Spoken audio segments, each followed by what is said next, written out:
Vous ne savez pas ce qui se passe, vous les parents, dans ces maisons.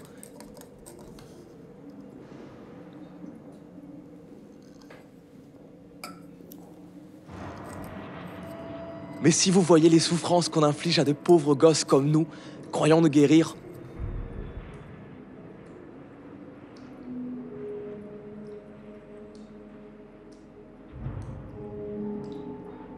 vous verriez le contraire. Que ça nous guérit pas.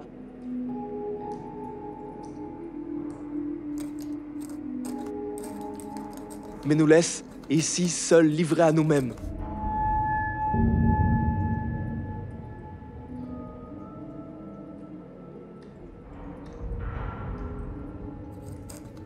Je te supplie encore une fois de venir me voir. De me sauver une dernière fois. Occupe-toi vite de moi, ma maman. Et viens vite me voir. Caresse de ton malheureux fils, qui souffre trop peut-être. Et qui te prie de venir le sauver. Roger. Je vous prie de m'excuser de vous écrire.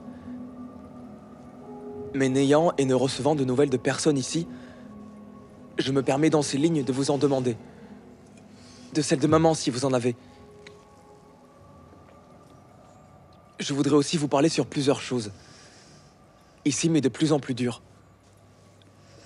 Depuis 3 jours que je souffre terriblement de nouveau de névralgie dans les dents. Malgré 4 cachets que j'ai pris. Remède ne faisant absolument rien d'ailleurs. De plus, le froid de la cellule augmente mes douleurs.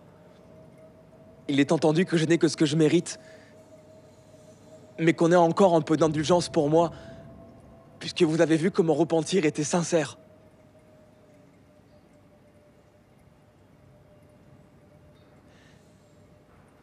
Je sais bien que vous ne désirez pas malgré tout que je souffre, mais je souffre quand même. Et dur ici.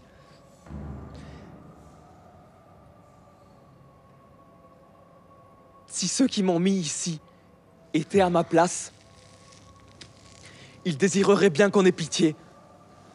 Et pendant qu'ils mangent bien, eux, moi je souffre même de la faim ici.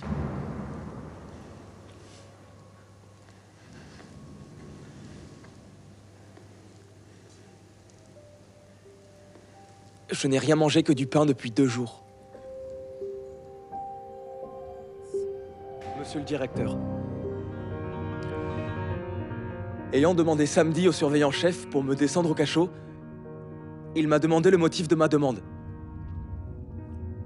Mais comme je n'ai pas la parole assez facile pour m'exprimer de vive voix, et lui l'ayant compris tout de suite, il m'a dit de m'adresser à vous, monsieur le directeur.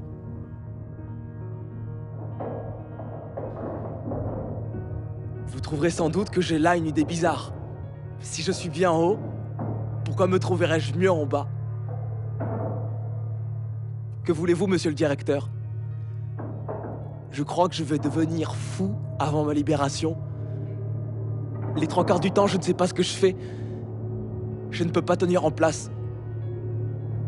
Je voudrais m'étourdir en marchant dans ma cellule, afin de ne plus penser à cette liberté dont je suis privé depuis le 27 mars 1900.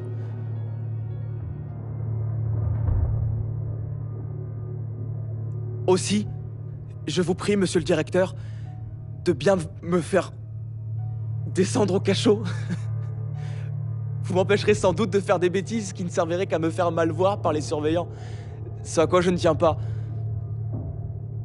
Comme au cachot, je ne travaillerai pas, je pourrais m'étourdir en marchant, de manière à ne plus penser à la date de cette libération.